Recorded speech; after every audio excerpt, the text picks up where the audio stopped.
Well, folks, the circus was in town yesterday in Manhattan when Alvin Bragg decided that now was finally the time to get Donald Trump. Now, we had been told that we weren't supposed to prejudge the situation. We just weren't supposed to prejudge it because, after all, the indictment might come down and it might be something completely different from what we had led to believe. We'd been led to believe that, obviously, this was a bunch of misdemeanors that had been spun into felonies, that these were state misdemeanors spun into state felonies that were then being linked to a federal felony charge that was never actually filed. It looked really weak, in other words. But we were told, wait for the indictment to come out. Just wait for the indictment. Some of us were like, well, I'm willing to go on the record and say that unless something shocking comes out in the indictment, this is a bunch of crap. But, fair enough.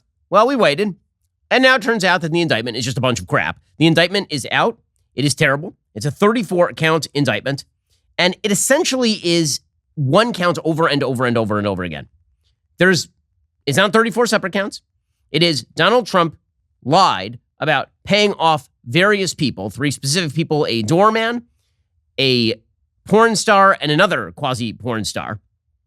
And the idea is that in doing so, he did not declare these as campaign finance donations, that these should have been categorized as campaign finance expenses as opposed to being paid under the table to Stormy Daniels or Karen McDougal or doorman number 7. That's the entirety of the case. It's a really, really weak case. And I'm going to go through the statement of facts here, which is supposed to be the predicate for the call for prosecution. Again, Alvin Bragg, the DA, is filing 34 separate counts in order to jack up the number of years of jail time Trump could theoretically do. He could theoretically face 4 years for each count, so 136 years in jail. In reality, even were Trump convicted, he's a first-time offender. So legally speaking, he would probably do 0 jail time. But it makes everybody on the left feel all warm and fuzzy on their insides. They get that special tingle up their leg. And so Alvin Bragg putting it on the table that there may, in fact, eventually be a picture of Donald Trump wearing the bracelets makes everybody very hot and bothered on the left. But let's go through the statement of facts so that none can accuse you of not having actually gone through the facts. So here is what Alvin Bragg is claiming. He says, the defendant Donald Trump repeatedly and fraudulently falsified New York business records to conceal criminal conduct that hid damaging information from the voting public during the 2016 presidential election. And this is, of course, the entire predicate for this investigation. No one on the left will ever accept the fact that Trump won the 2016 election. They didn't accept it because of Russia.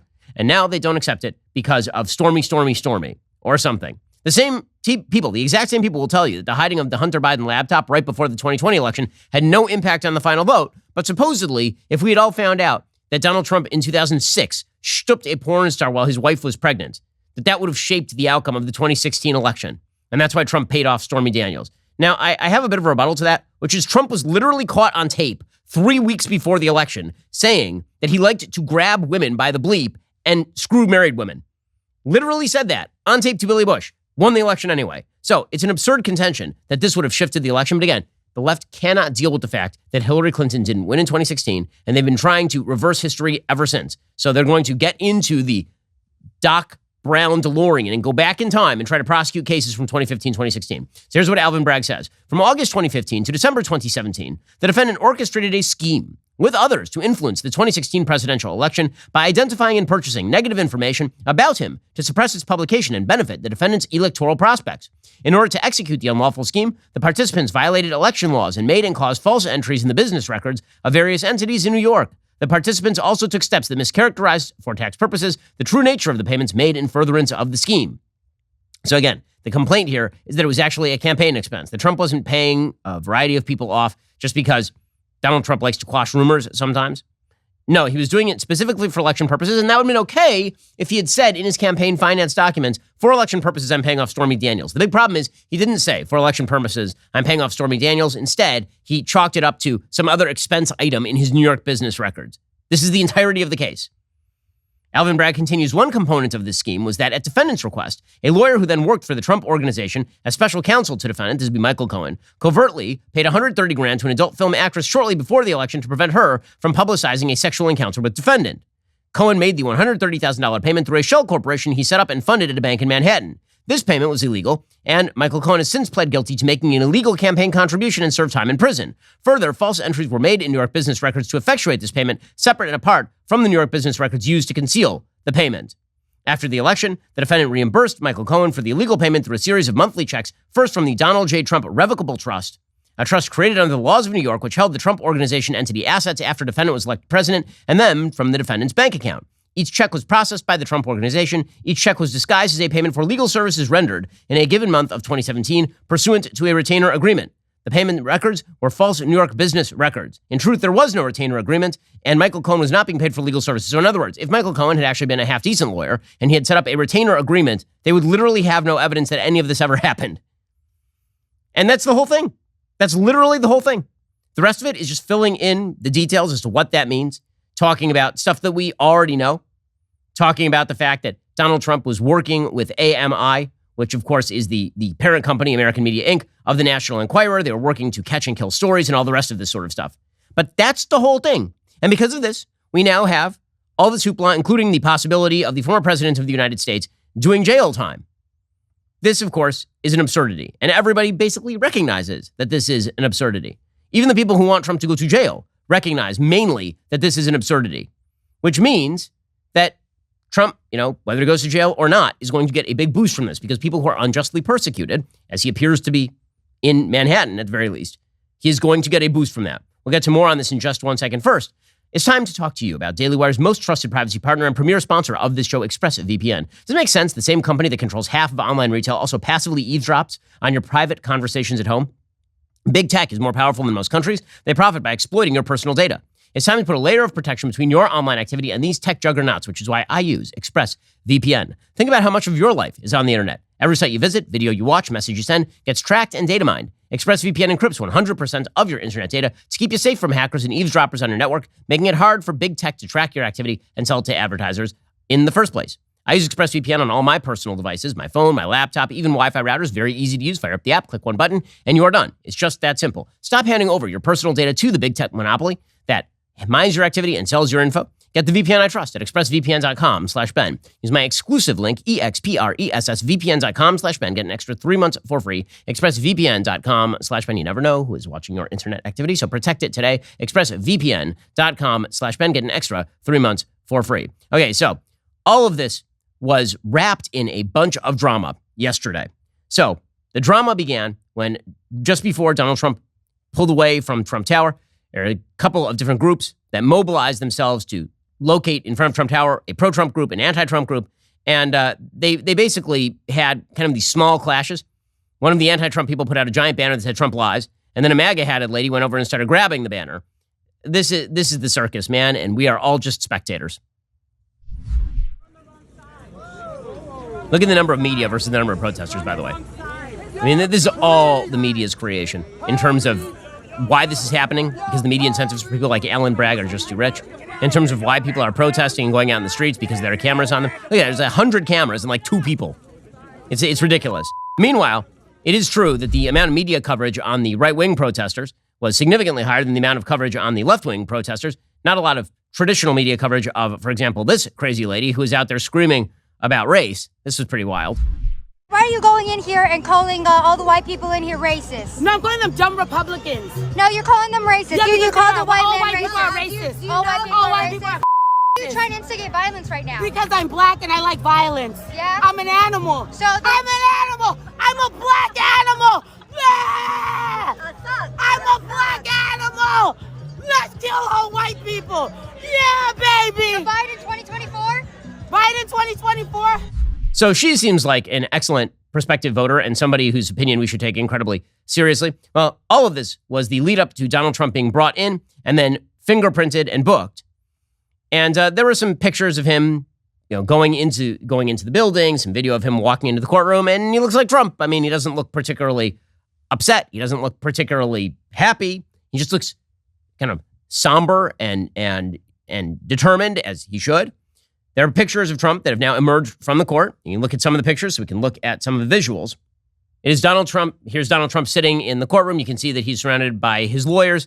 This is the big takeaway picture, and it's not a bad picture for Trump. I mean, if the optics matter here, then Trump obviously doesn't look wildly uncomfortable. He's not like sweating. He's not Richard Nixon in the 1960 presidential debate. He doesn't look like he's grief-ridden. He doesn't look like he's sad. He looks determined, as he should. Trump then went ahead and pled not guilty, as of course he was going to do. And then he sat quietly as the lawyers kind of talked with the judge and all the rest of it.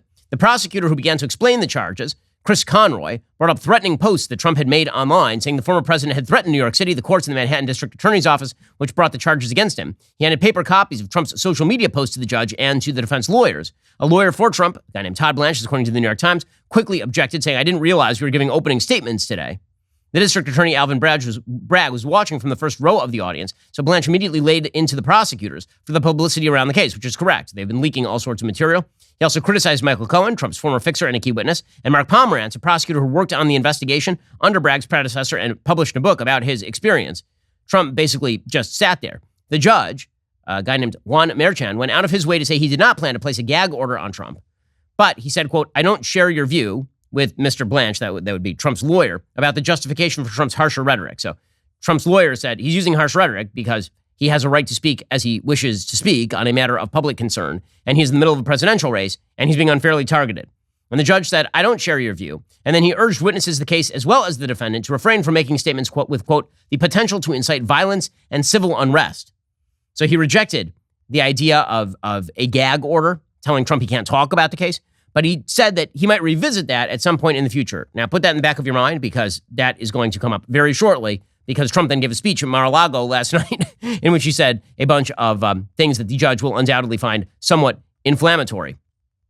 So as far as what comes next, well, the next step, presumably, is that there are pretrial hearings.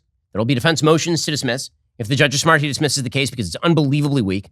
And then that could take months. In fact, the next time that Donald Trump is supposed to show up for an in-person hearing would be December 4th of this year, according to Lauren Duvall, who's of CNN.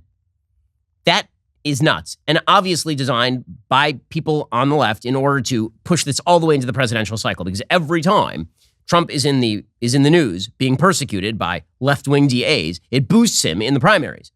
So take this all the way into December, and this is just going to lurk over the entire 2024 presidential race. The left knows this. This is why they're, in fact, doing this. They've been pretty open about the fact that they want Trump to be the nominee, and they're certainly doing their best to ensure that that is precisely what happens. So all of that was lead up to Alvin Bragg himself doing a press conference. Finally, it was his moment in the sun. And again, this is the reason this is happening. It's so Alvin Bragg can have his moments in the sun. He can get his name in the news. He can be Elliot Spitzer. Before client number 9 and all that. He can be a famous prosecutor. He can be in that show, the one, he can be in Billions. He can be Paul Giamatti in Billions. This is the goal here for Alvin Bragg. He made that pretty clear in his press conference. We'll get to that pathetic display in just one moment. First, everything is costing you way too much money these days. Well, one of the things that costs you way too much money is your cell phone bill. It just costs a fortune. Take a look. Verizon, AT&T, T-Mobile, they are charging you way too much money. What if you get the exact same coverage, like the same tower network as one of the big guys, but save a bunch of money on cost? Well, you can. This is where Pure Talk comes in. Pure Talk saves the average family over $900 a year. You can get the same coverage you're used to at half the rate you're currently paying. Not only will you save money, you'll also get the satisfaction of knowing you're supporting a great American company. The CEO and chairman of Pure Talk is U.S. military veteran. When you become a Pure Talk customer, you're given the option to support America's Warrior Partnership, an organization that works to prevent veteran suicide. I'm a customer. I do all my business calls on Pure Talk. It doesn't drop calls. The 5G service is fast. It is consistent. Head on over to puretalk.com, enter promo code Shapiro, save 50% off your very first month of coverage. They've got a range of affordable plans to choose from. You can find the perfect option for your needs. Get unlimited talk, text, plenty of data for $30 a month. No contract. Switch over to Pure Talk in as little as 10 minutes. Pure Talk is simply smarter wireless. Head on over to puretalk.com, promo code Shapiro. Again, that's puretalk.com, promo code Shapiro. Save 50% off your very first month of coverage. Okay, so all of this led up to Alvin Bragg finally releasing the indictment. We've read through the key part of the indictment, which again comes down to Donald Trump stole the election. And he stole the election by having Michael Cohen pay off Stormy Daniels. And then he didn't report it as a campaign finance report. And then he wasn't prosecuted for years because nobody thought that any of this was criminal. Because Trump has an easy and obvious defense, which is, I paid off Stormy Daniels. First of all, I think she's lying, which is what Trump says. But I paid her off mainly because I didn't want Melania upset. Right? That's a fairly good excuse. And remember, in a case that was very, very similar with regard to John Edwards and Rielle Hunter, right? She was his camera woman. He was married at that time to Elizabeth Edwards, his wife, who was cancer-ridden. And meanwhile, he was stripping the camera woman, and he got her pregnant. And he had his donors basically pony up $1 million to pay for child support and all the rest of this stuff to Rielle Hunter. And then he was prosecuted federally for this and ended up with a hung jury. So the chances that this was going to end up with some sort of conviction pretty low, at least in the real world. But this isn't the real world. This is Manhattan. All of this is about Alvin Bragg and Alvin Bragg alone. So Alvin Bragg, we should recall, it's a flashback to when Alvin Bragg was running for DA, said that he was going to go after Donald Trump.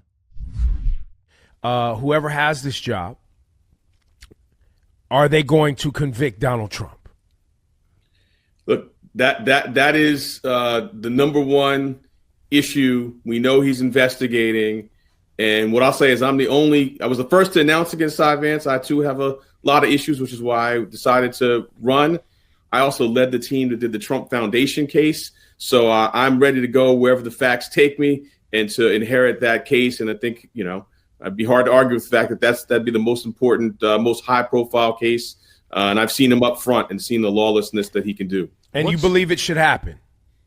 I believe we have to hold him accountable. I haven't seen all the facts beyond the public, but I've litigated with him, and so I'm prepared to go where the facts take me once I see them.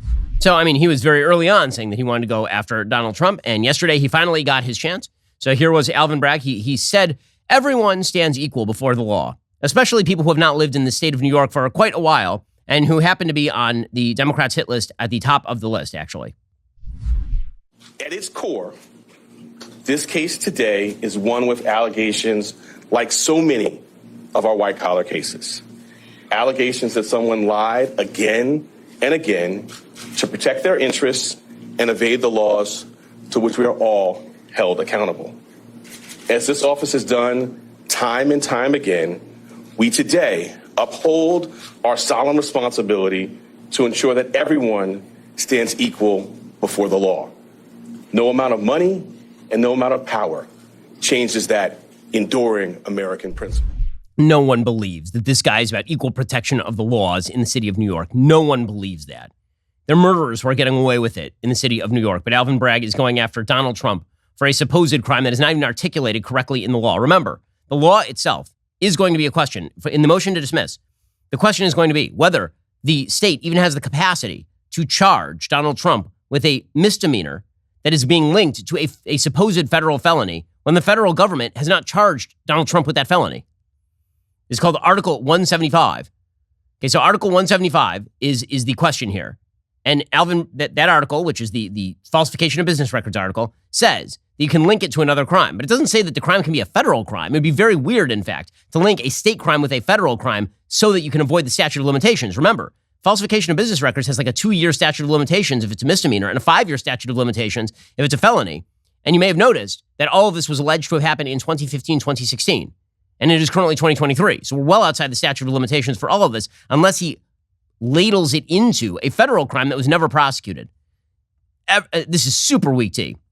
And then Bragg continued along these lines. Again, he's going to be the crusading prosecutor, supposedly. He says, we're not going to normalize serious criminal conduct. Well, you certainly have in the city of New York. The rule in the city of New York is push somebody in front of a subway train, you're probably okay. Shoot up a porn star in 2006 and then pay her off in 2016. In 2023, you may find yourself dragged into court by Alvin Bragg. No matter who you are, we cannot and will not normalize serious criminal conduct. The defendant repeatedly made false statements on New York business records. Oh my God. Really? This is it? It's so pathetic. It's just pathetic. Also worthwhile noting here that I noticed that Hillary Clinton has been a longtime resident of the state of New York. And Hillary's foundation was engaged in some rather questionable practices. You have expended zero time and effort going into that. A few things that I have noticed about the way that law is done in the state of New York. Bragg says that Trump made payments to hide damaging information from the public, which, again, Hillary Clinton, literally when she was running for president in 2016, paid a cutout law firm in order to launder the Steele dossier through to the FBI. And nobody seems to bat an eye about that one. Here we go. As part of this scheme, Donald Trump and others made 3 payments to people who claimed to have negative information about Mr. Trump. To make these payments, they set up shell companies, and they made yet more false statements, including, for example, in AMI, American Media Incorporated's business records. One of the 3 people that they paid to keep quiet was a woman named Stormy Daniels. Less than 2 weeks before the presidential election, Michael Cohen wired $130,000 to Stormy Daniels' lawyer. That payment was to hide damaging information from the voting public. This is all just, it's so sketchy. It's all so sketchy. And then Bragg, of course, tries to make the claim that Trump has made 34 false claims. It's all the same claim. He's just doing the same charge over and over and over and over in the hopes that one of them sticks. This is the definition of throwing crap against the wall here. Earlier this afternoon, Donald Trump was arraigned on a New York Supreme Court indictment returned by a Manhattan grand jury on 34 felony counts of falsifying business records in the first degree. Under New York state law, it is a felony to falsify business records with intent to defraud and an intent to conceal another crime. That is exactly what this case is about.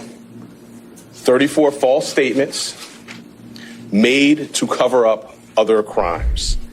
This is obviously a malicious prosecution. Everyone knows it's a malicious prosecution. We'll get to Trump's response in just one moment. First, simple fact of the matter is, if you have a family, if you have dependents, you have to have life insurance. It's just that simple. God forbid something is going to happen to you. You need to make sure that they are taken care of. And life insurance through your workplace might not offer enough protection for your family's needs. It's not going to follow you if you leave your job. And since life insurance typically gets more expensive as you age, now would be the time to do this if you didn't already do it yesterday. Policy Genius makes it easy to compare life insurance quotes from top companies and find your lowest price. With Policy Genius, you can find life insurance policies starting at just $25 per month for $1 million in coverage. Some options offer coverage in as little as a week and avoid those unnecessary medical exams. Policy Genius's licensed agents work for you, not those insurance companies, which means they don't have an incentive to recommend one insurer over another. You can trust their guidance. No added fees. Your personal information remains private. Your loved ones deserve a financial safety net, and you deserve a smarter way to find and buy it. So head on over to policygenius.com/Shapiro or click the link in the description. Get your free life insurance quotes. See how much you could save. That's policygenius.com/Shapiro. Again, policygenius.com/Shapiro. Every responsible person should have life insurance. Policy Genius can make it easy for you to get it. policygenius.com/Shapiro. Okay, so Trump obviously is not sitting on his hands while all of this is happening. He put out a statement on his way back to Mar-A-Lago in which he lamented the state of the country, pointing out that this is unique in American history. And his campaign immediately launched into campaign mode. There was no mugshot. They were actually hoping for a mugshot. Because they didn't get one, they actually sort of just made one up and then they put it on shirts and sold the shirts. It's a fake mugshot. Underneath it, the text reads, "Not guilty," and that campaign is offering the shirts in exchange for a $47 contribution. So Trump is making hay while the sun shines, politically speaking. He went back to Mar-a-Lago last night, and he launched into what was a unique speech. I will say that it was unique mainly because this has never happened before in American history, in which a former president and presidential contender is hauled into court on flimsy charges. And so what you would have expected is Trump to be outraged. What I would have expected is a little bit more of a methodical attack on the left. Right, that's what you would want here is for Trump to say, they're coming after me because they're coming after you, right? This is literally his Truth Social profile is they're coming after you. I'm just standing in the way. Instead, his speech turned into sort of a litany of grievances about the legal system. Now, again, takes nothing away from the fact that Trump does have a huge leg to stand on when it comes to the number of times the left has come after him for the great sin of winning the 2016 election. It's just saying that it turned into sort of a rambling, non-methodical speech. But again, as far as Trump firing back, this is only his first iteration, obviously. You would assume there's a lot more to come. So Trump kicked off his speech by saying, we have to save the country and lamenting the state of the country. Thank you very much, everybody. And we have to save our country. God bless you all. God bless you all. And I never thought anything like this could happen in America. Never thought it could happen. The only crime that I have committed is to fearlessly defend our nation from those who seek to destroy it. Now, when Trump says something like the only crime I've committed is to fearlessly defend the nation from those who seek to destroy it, it's a good campaign line, right? I mean, let's be real about this, which is that Trump, did a porn star and pay her off, but that's not the reason that he's being prosecuted. The reason he's being prosecuted is because he is a Republican and because he was a Republican president and because he may be a Republican president again. So he's certainly right about that on a general level. And then he launched into, quite correctly, a litany of all the times Democrats have come after him. And he's right about this. The fact of the matter is that certainly no president in my lifetime has been put under the gun quite like President Trump has been put under the gun by the left. They literally mobilized the entire law enforcement apparatus of the federal government to go after him for 4 long years with the Russia investigation. And now they're mobilizing Manhattan DAs to go after him for years-old crimes that probably aren't crimes in the first place. Here was Donald Trump on that last night. From the beginning, the Democrats spied on my campaign. Remember that? They attacked me with an onslaught of fraudulent investigations. Russia, Russia, Russia. Ukraine, Ukraine, Ukraine. Impeachment hoax number 1. Impeachment hoax number 2. The illegal and unconstitutional raid on Mar-A-Lago, right here. They're lying to the FISA courts, the FBI and DOJ relentlessly pursuing Republicans, the unconstitutional changes to election laws by not getting approvals from state legislators, the millions of votes illegally stuffed into ballot boxes and all caught on government cameras. And just recently, the FBI and DOJ in collusion with Twitter and Facebook in order not to say anything bad about the Hunter Biden laptop from hell. And when he points out there at the very end that the FBI and the DOJ were working in collusion with Twitter and Facebook not to say anything bad about Hunter Biden, again, that double standard is the thing that's going to ring in the ears of many Americans, particularly in primary. Now, I have a lot of doubts that this is going to carry him forward through a general election, that there are a lot of independents out there who are going to swivel into the Trump camp based on all of this. I've yet to meet an American who doesn't have a very strong opinion one way or another about Donald Trump. With that said, is this going to help in a primary? Yeah, because again, his whole case is that there's a double standard that has been applied to him, and that same double standard is applied to you, and he is a stand-in for you. He continued along these lines. Again, this is a list of grievances, essentially. And he talked about how this is, in fact, massive election interference. And he's right. I mean, if the left is constantly complaining that democracy is under threat, that Donald Trump is threatening democracy because he is doubting election results and all the rest of that, well, is it fair to say that it is a massive election interference when you launch spurious charges against the leading opposition candidate? That seems like a massive piece of election interference. And even if you're somebody like me and believes that the left is trying to pick Trump, it's massive election interference. No matter how you slice it, it clearly is. Here was Trump going after Alvin Bragg. And now this massive election interference at a scale never seen before in our country, beginning with the radical left, George Soros-backed prosecutor Alvin Bragg of New York, who campaigned on the fact that he would get President Trump. I'm going to get him. I'm going to get him. This is a guy campaigning. He wanted to get President Trump at any cost, and this before he knew anything about me, didn't know a thing about me. He was campaigning. As it turns out, virtually everybody that has looked at this case, including rhinos and even hardcore Democrats, say there is no crime and that it should never have been brought. Now, it appeared in the speech as though Trump was now going to redirect about halfway through the speech into an attack on Biden more generally, saying the reason that they want to stop me from being president is because they're doing a crappy job and they need to protect the guy who's currently in office. And so he sort of swiveled about halfway through the speech and he started talking about the rest of the world laughing at us and gave a litany of Joe Biden's failures. Again, all this is perfectly appropriate. It's an insult to our country as the world is already laughing at us for so many other reasons, like our open borders, our incompetent withdrawal from Afghanistan, where we left behind American citizens, $85 billion worth of the best military equipment in the world, lost 13 magnificent young lives, and far too many to mention that are so badly hurt with the loss of arms and legs and facial obliteration. The most embarrassing time in our country's history, in my opinion. Then our give up on energy independence and even energy dominance. We're going to be dominant within 6 months, more than any other nation times 2. We had this all just 3 years ago. Our raging crime statistics, if you look in Democrat-run cities, numbers the likes of which we have never seen before.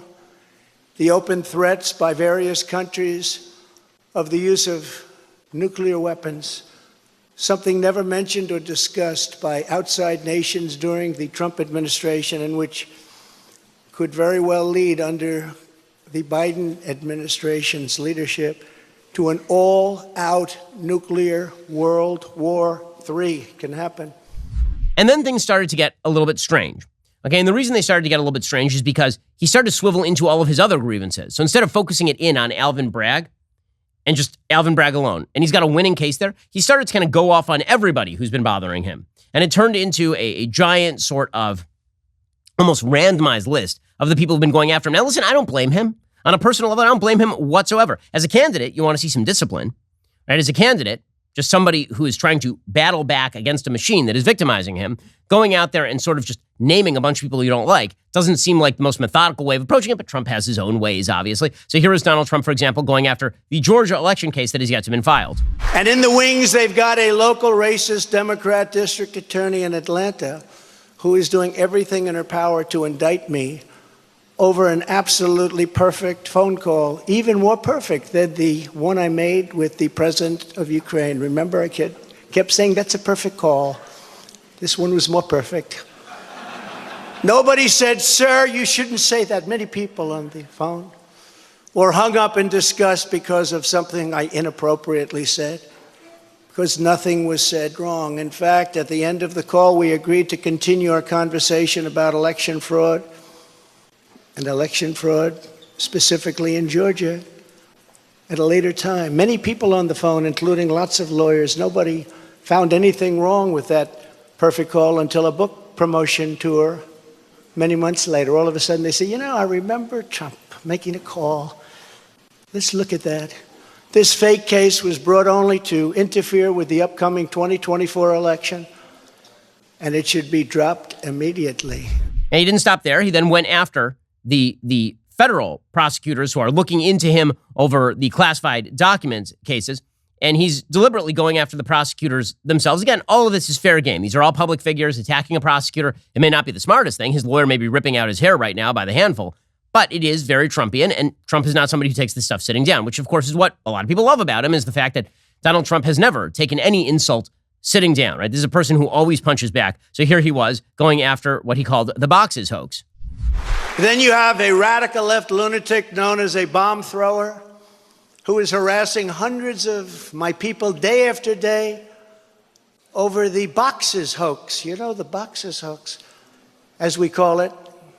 Just so everyone knows, I come under what's known as the Presidential Records Act, which was designed and approved by Congress long ago just for this reason. Under the Act, I'm supposed to negotiate with NARA, the National Archives and Records Administration, which as of this date is a radical left troublemaking organization that red flags the Constitution of the United States and the Bill of Rights as dangerous and triggering. Can you imagine? This is what we have to deal with. But there is no criminality under the Presidential Records Act. That is not what it's all about. He also went on to, of course, call out Joe Biden for similarly holding classified documents. The next thing I know, we were raided by many gun-toting FBI agents who took whatever they wanted, including my passports and medical records. Everybody was in shock. Nobody had ever heard of such a raid before. We can't even believe it. Who would think that that could happen today? I immediately thought of the Fourth Amendment that protects against unreasonable search and seizure. But they did it anyway because our justice system has become lawless. They're using it now, in addition to everything else, to win elections. Apparently, they're not looking at me through the view of the non-criminal Presidential Records Act. They came up with a new one. This is a new one. And they're looking at me through the Espionage Act. Think of that. How does that sound? Of 1917, where the penalty is death. Even though that has absolutely nothing to do with openly taking boxes of documents and mostly clothing and other things to my home. And then near the end, he sort of swiveled and he turned once again. And this time he went back after the Manhattan DA. And he called for Alvin Bragg to be prosecuted. He said, you guys, you're talking about how I violated all of the norms or the rules and the procedures. I've noticed that there's a lot of material out there that was not supposed to be leaked. And somehow it got leaked. Who leaked it? Now, I mean, one possibility is that Trump's team leaked it because, again, his team presumably had access to the indictment so they could defend against the indictment. But it's certainly quite possible that Alvin Bragg leaked it. Here was Donald Trump pointing that out. The criminal is the district attorney because he illegally leaked massive amounts of grand jury information for which he should be prosecuted, or at a minimum, he should resign. So you'll recall a little bit earlier on in the program, I pointed out that the judge had said that he was not going to issue a gag order on Trump, right? Everybody should be able to talk about the case, whatever. But he said, if Donald Trump seems to be inciting, if he seems to be generating ire or violence or whatever, then he might think about a gag order. And Trump's lawyers are like, okay, fine. Well, Trump dropped this doozy last night. He went after the judge, and then he went after the judge's wife and the judge's family. Now, the reason that he's pointing out the judge's wife and family is because the judge's daughter actually worked with the local Biden campaign. I mean, that is a fact. He did, in fact, do that. That'd be Lauren Merchant, the daughter of the judge presiding over the case.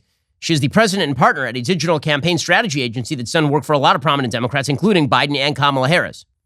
Earlier on Tuesday, Trump had actually argued that the judge should recuse himself because of her work. With that said, is it a smart political or legal strategy to talk about the Trump-hating judge and the Trump-hating wife and the Trump-hating family? Probably not the smartest legal strategy. It's definitely, again, not easy to be Donald Trump's lawyer. First rule of lawyering is tell your client to shut up so you do the talking. Donald Trump is not somebody who's going to sit down for that sort of thing. So we'll see if that has any impact. Trump finished his speech pretty abruptly. I think he by the end, he kind of looked tired and like he wanted to get off the stage. He finished this way. With all of this being said, and with a very dark cloud over our beloved country, I have no doubt, nevertheless, that we will make America great again. Thank you very much. And God bless you, and God bless America. Thank you very much, everybody. Thank you. Now, again, this is just the beginning of the fight. So whatever I think of that particular speech, and again, I don't think it was a barn burner. I think he started off well, and I think it sort of went downhill after that. But he's not going to be graded according to that. This is just iteration number one. And Trump's attorneys are pointing out that, yeah, again, this is just the beginning. So here was one of Donald Trump's attorneys, to be Joe Tacopina, suggesting that the rule of law is dead here. And this is going to be Donald Trump's pitch going forward. The rule of law is dead unless I am elected, in which case, as he has said, I am your vengeance. Today's unsealing of this indictment shows that the rule of law died in this country because while everyone is not above the law, no one's below it either. And if this man's name was not Donald J. Trump, there is no scenario we'd all be here today. Please understand that based on these charges. So, yeah, again, that is going to pitch for Donald Trump. I think it's a very successful pitch in the Republican primaries because I think the Republicans are not thinking long-term here. I think that it's going to be a far less successful pitch in the general election. Again, no one's ever seen anything like this. I mean, this sort of bomb thrown into the middle of an electoral cycle is absolutely insane. But the Democrats knew precisely what they were doing in doing all of this. We'll get to more on all of this in just a second. The Democratic reaction, we'll get to the media reaction to this insanity, this circus in just one moment.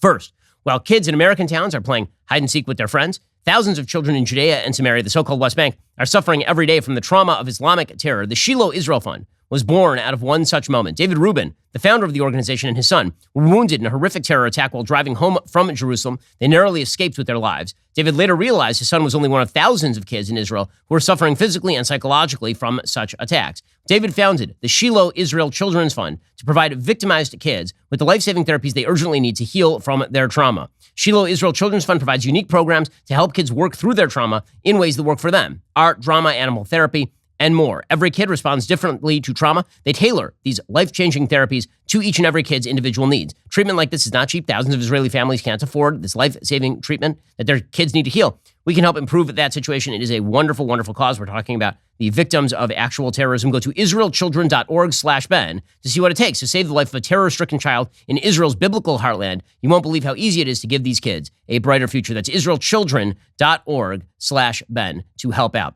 Also, one of the most powerful things about the Bible is that it contains a fundamental set of unchanging laws. It also leaves a lot of room for us to grow and change in the process of investigating those laws. That should be an incredibly encouraging thought. Dennis Prager discovered it firsthand while we were having a discussion in episode 13 of Jordan Peterson's series on the book of Exodus.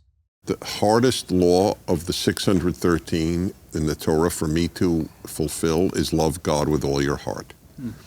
And I've literally till an hour ago, I still felt that. I don't know how you could be sensitive to all the suffering in the world and still love God. I believe in God. I follow God. I respect God. I honor God. But love God was a toughie. And I believe God knows it's tough. That's why we're commanded to do it. It doesn't come naturally. But now, because of this discussion, I think I can, because I now think that God can experience pain. I got to participate in this series. It is really, truly wonderful and enlightening. In addition to Dennis, I joined Jordan alongside a group of esteemed scholars, theologians, and artists to discuss one of the most seminal books in the Bible. New episodes are coming online every week exclusively for Daily Wire Plus members. Join now at dailywire.com/subscribe to watch Exodus. Well, Democrats are reacting to the arrest of Donald Trump. Joe Biden was asked about it, and he does what he did best. He laughed maniacally because he doesn't know what's going on around him 75% of the time. Is the indictment of your predecessor politically divisive?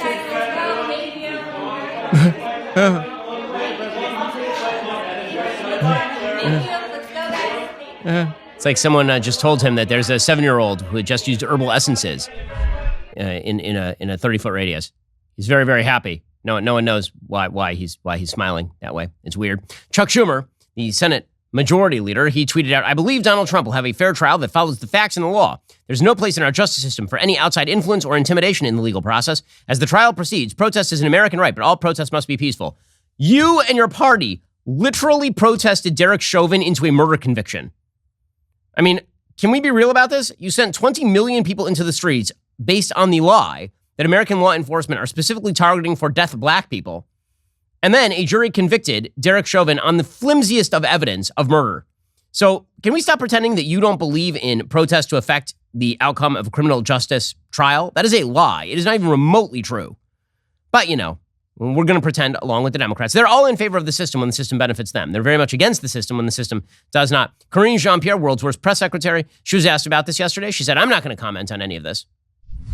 Does the White House believe that a former president could or should be indicted? I'm just not going to comment from here.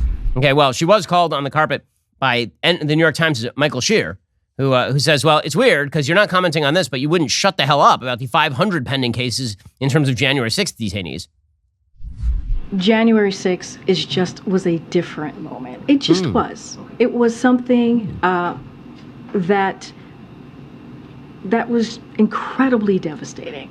People died on that day and were harmed. And it was just something that we saw visually, that we reacted to, and many people were scared in that moment. And also, we know that Americans still very much care about this.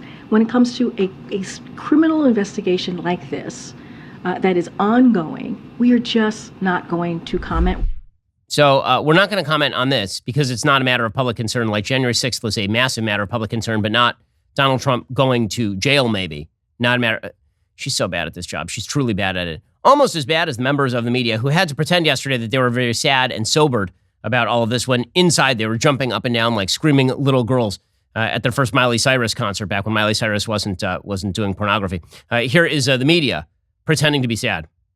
It's a sad day for America. Hard stop. This is no time for celebration.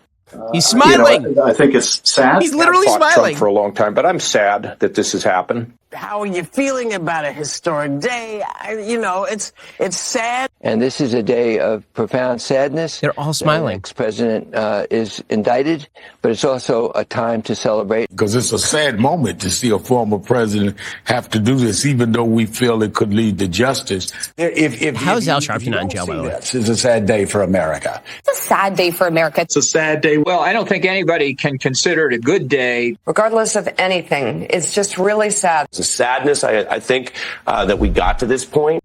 Oh, the fake tears. Oh, the truly fake tears from our members of the media. But here's the thing. Even the members of the media are like, we're not sure that this is actually like a very good case. There are a bunch of legal analysts, CNN, MSNBC, they're like, yeah, this is a pretty weak case. Even some of the people on the right, who you would not expect to say that this is a weak case, are now saying that this is a pretty weak case. Mitt Romney, for example, who voted in favor of Trump's impeachment, said, I believe President Trump's character and conduct make him unfit for office. Even so, I believe the New York prosecutor has stretched to reach felony criminal charges in order to fit a political agenda. No one is above the law, not even former presidents, but everyone is entitled to equal treatment under the law. The prosecutor's overreach sets a dangerous precedent for criminalizing political opponents and damages the public's faith in our justice system. The charges and evidence will be duly considered, the outcome decided by a jury, with an obligation to fulfill its responsibility with the utmost care and impartiality. The American voter will ultimately render their own judgment on the former president's political future. Finally, it's incumbent on all elected officials to discourage violence and anger in response to the situation. But even Mitt Romney's like, yeah, man, there is nothing here. Because guess what? There really is nothing here. Meanwhile, the Republican reaction has been, it is ranged from sort of the troubled, the upset, the deeply angry over the perversion of our justice system to the relatively unhinged. So Marjorie Taylor Greene, there are certain things that you can liken Donald Trump's arrest to in foreign countries. Like foreign leaders get arrested in opposition leaders get arrested in foreign countries, and it truly is an awful thing. I would hesitate to put Donald Trump in the league of Jesus Christ. I mean, granted, I'm a Jew, and I don't have the same belief system as many of my listeners about Jesus, but I'm pretty sure, just having taken like a look at the New Testament, that this is not a good comparison. President Trump is joining some of the most incredible people in history being arrested today. Nelson Mandela was arrested, served time in prison. Jesus was arrested and murdered by the Roman government. There have been many people throughout history that have been arrested and persecuted by radical, corrupt governments. And it's beginning today in New York City. And I just can't believe it's happening, but I'll always support him. He's done nothing wrong. He's done everything right. Everything right, like Jesus. Just like Jesus. Yeah, man. So, things are going well. Everybody is acting in purely hinged fashion. Now, here's the thing. There are very serious things that are happening in the country, like truly serious things. There were 2 elections last night, and neither of them went in a conservative direction. One in Wisconsin in particular went directly against conservative beliefs and is going to have serious ramifications for the presidential race in 2024. So I would urge conservatives not to take their eye off the ball. We can walk and chew gum at the same time. We can be incredibly pissed off and disturbed about what's going on in New York. We can decry a justice system that is now being weaponized against the political opposition. All of that is deserving of absolute attention and absolute outrage. At the same exact time, there's no substitute for victory. Winning elections actually matters. So walk and chew gum at the same time. Outrage is not a substitute for victory. Outrage should motivate you toward doing a smart thing and attempting to win victories. We'll get to that in just one moment. First, let's talk about how you can make your home look better. So look around your house right now. Yeah, it's in fairly good shape. You did a repainting job recently. The floor is newly waxed, the whole deal. But something is wrong. Yes, the light is coming into your room incorrectly, and this is because you have not replaced those window coverings in at least 15 years. Go to Blinds.com right now. Blinds.com is the #1 online retailer of custom window coverings with over 40,000 5-star reviews. You can measure and install it yourself or have Blinds.com take care of it with local professionals. There's no showroom, no retail markets. No matter how many you order, installation is just one low cost. If you don't have an eye for design, Blinds.com experts are always available to help choose the style and color right for you. Everything they sell is covered by their perfect fit and 100% satisfaction guarantee. They've got hundreds of styles and colors to choose from. Blinds.com is sure to have the perfect treatments for your windows. Save 40% off at Blinds.com on select products. That's 40% off at Blinds.com. Custom made easy since 1996. Blinds.com. When you check out online, don't forget to tell them you heard about Blinds.com from The Ben Shapiro Show. Helps them, helps us as well. Rules and restrictions may apply. Go to Blinds.com right now. Tell them you heard about them on The Ben Shapiro Show. Well, here is the thing, folks. Outrage. Right? Outrage is perfectly appropriate, but outrage is just gasoline. You can either use it to fuel forward motion or you can use it to set yourself on fire. What conservatives choose to do next is up to them. You should be outraged at what's happening around you, but are you going to set yourself on fire to make yourself feel better because it's cathartic or something? Or are you going to vote for victory? Because what we are watching right now is losing in process. Okay, last night, Wisconsin voters decided that they would like to shift control of the Wisconsin Supreme Court over to the left. This matters an awful lot. Because right now, there is a law on the books in Wisconsin that, for example, bans abortion. That law has been on the books since 1849. It snapped back into place after the aftermath of Roe versus Wade. And the left ran on that. And now they have shifted the balance of the Supreme Court. That doesn't just mean that there is likely to be a revision to abortion law in Wisconsin that will now legalize, again, the killing of babies. It also means that the redistricting that was greenlit by the Wisconsin Supreme Court and that has ended with 6 out of 8 congressional districts in Wisconsin going Republican, and has led to a near supermajority in the legislature for the Republicans, that redistricting is now likely to be overturned because of the partisan shift in the Supreme Court in Wisconsin. because not enough Republicans showed up to vote, and because all of the focus was on other issues, and because Democrats were, in fact, very, very motivated to vote. See, here is the thing, folks. When you are running in the game of electoral politics, the whole game is make it very hard to vote for your opponent, make it very easy to vote for you. Democrats, well, they've been playing this game. Right? This is what they did in 2020. They ran a dead person against Donald Trump. They realized it was hard for people to vote for Donald Trump, and they tried to make it easy for them to vote for Joe Biden because, after all, he's just a corpse. The same thing sort of happened in Wisconsin because, again, Democrats ran on the idea that conservatives in Wisconsin were going to ban abortion outright and also were going to cheat and steal the elections away from people. And meanwhile, they ran kind of a semi-non-entity in a left-wing candidate who, again, is now going to win, it seems, by a fairly large margin, a woman named Protasewicz. So Protasewicz is now going to presumably redraw the maps over in Wisconsin.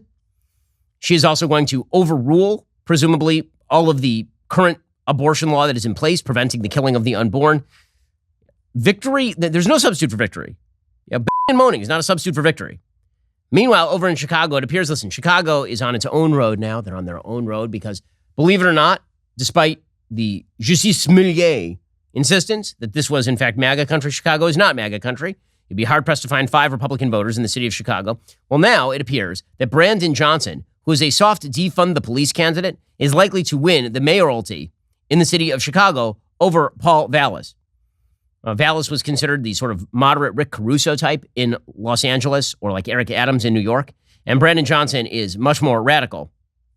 He is pulled into a lead. And yeah, again, basically that's kind of replacing Lori Lightfoot with Lori Lightfoot. So it looks as though Chicago is about to turn itself into full-scale Detroit, which will be an entertaining thing to watch from the outside and horrifying for the people who are currently living in Chicago. Presumably, this will also accelerate the journey of people who are not totally crazy away from Chicago. Okay, time for some things I like and then some things I hate. So speaking of victory, now, I feel like I'm beating a dead horse here, but actually down here in the state of Florida, our current governor is doing things to actually win victories. One of those things, for example, is he is now moving toward banning, quote-unquote, gender-affirming care in Florida. He says physicians who now attempt to mutilate children on the basis of sexual and gender confusion will lose their medical licenses. Right? This is what you actually call victory. You can either complain about the transing of the kids, or you can do something about it. Or you can complain and use that to fuel do something about it. Here's Governor DeSantis yesterday. And it's sad that we even have to discuss this, but you've now seen kind of an explosion in doctors with these young kids, minors, giving them puberty blockers, hormone treatment, and doing surgery, sex change surgeries of kids that are 15, 16 years old. And it's sad, we've got people in their 20s who went through this when they were minors, and they regret it because these things were irreversible. So in Florida, we have had our Board of Medicine institute rules so that in Florida, if a physician is doing this to minors, they are going to lose their medical license in our state. We're not putting up with it. Vote to win. Vote to win. There is no substitute for victory. Or you can keep losing. And if the complaining is really entertaining to people and the outrage is really entertaining, I guess we can just keep doing it. Or you can actually think about who is most likely to win a victory. All right, time for a couple of things that I hate. Alrighty, so, when they say that they're not coming after the kids, that's a lie. They're coming after the kids. Apparently, Build-A-Bear, which is a store that I've taken my kids to a lot, right? This is where you actually go to the store and they have sort of these kind of teddy bear skins, and you get the filling and you fill the bear and you take it home and the kids love it. It's really fun. They've decided that they need to drag queen the kids. So Build-A-Bear's workshop is now offering a new RuPaul drag queen bear, which makes perfect sense because you definitely need to teach your kids about boys who dress up as girls. The stuffed animal immediately caused outrage online, according to the Daily Mail, with many calling out the business for selling the bear amid growing controversy regarding drag performances.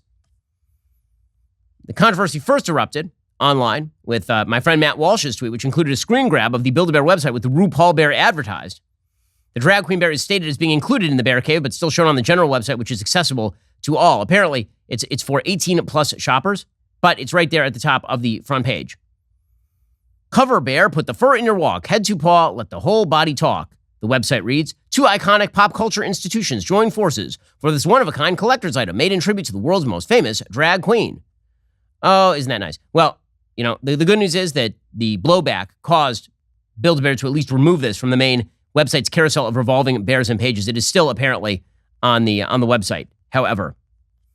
So, why Build-A-Bear feels the necessity to do this? Again, this is a product designed for children. It's beyond me, except that all of our cultural arbiters have decided that all of this is the most important thing that you can possibly do.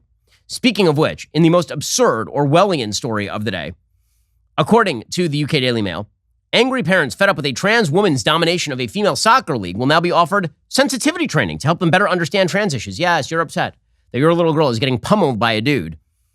Good news for you, sensitivity training is available. Football Australia announced its high-performance inclusion policy after Daily Mail Australia revealed that parents were campaigning for the New South Wales competition to ban trans women from female soccer teams. A trans woman has led Football NSW's League's one women's first-grade goal kickers table with 7 goals. Allegations that trans athletes injured females from an opposing side in a match 2 weekends ago has caused ire from parents. But again, good news, because now the parents will be forced to get sensitivity training. You will all be forced to go through the re-education program so that you believe all the things that are very important. Yes, your daughter's being run over by a very large gentleman wearing a skirt, but have you understood that large gentleman's life experience and how he is in fact a woman? If you do not, then shut your pie hole. According to the Daily Mail, Football Australia put out a media release announcing its plans to make soccer the most multicultural, diverse, and inclusive sport in Australia. The policy will see Football Australia deliver LGBTQI+- divided by sign training and support resources to the football community through its partnership with Pride in Sport. Isn't that fun that they're now offering that parents should get re-educated? Solid stuff right there. And even better news, apparently Colorado school districts are now doing similar sort of stuff. According to Fox News, a Colorado school district has a methodical system in place to keep parents in the dark on their child's gender transition in school, according to documents reviewed by Fox News Digital. Leslie Mecca, counselor at Bear Creek, a K-8 school in the district, sent an email to the Jeffco Public School District's Equity Office on August 29, 2022, asking for clarification on its recommendations regarding flagging an in-school social transition of a child's gender. Jeffco defines transition as, quote, the steps a transgender person takes in order to align aspects of their life to be consistent with their gender identity. Apparently, Mecca says that the teachers in the school wanted to tell parents about kids' social transitioning, but they were told not to by the school district. So, solid stuff. Remember that time where it was, don't bother us, we just want to be left alone in our private lives, and how quickly that morphed into, we would like to choose your child's gender with your child at school and then not tell you? Solid stuff right there. Really, really, really good stuff. Again, the only way to fight that is with victory, not outrage, victory. Find candidates who can win and then elect them to office and stop all of this garbage as soon as humanly possible. Alrighty, coming up is the rest of the show. You're not going to want to miss it. We get into the mailbag, answer some of your questions. Only members have their questions answered. If you're not a member, become one. Use code Shapiro at checkout for 2 months free on all annual plans. Click the link in the description and join us.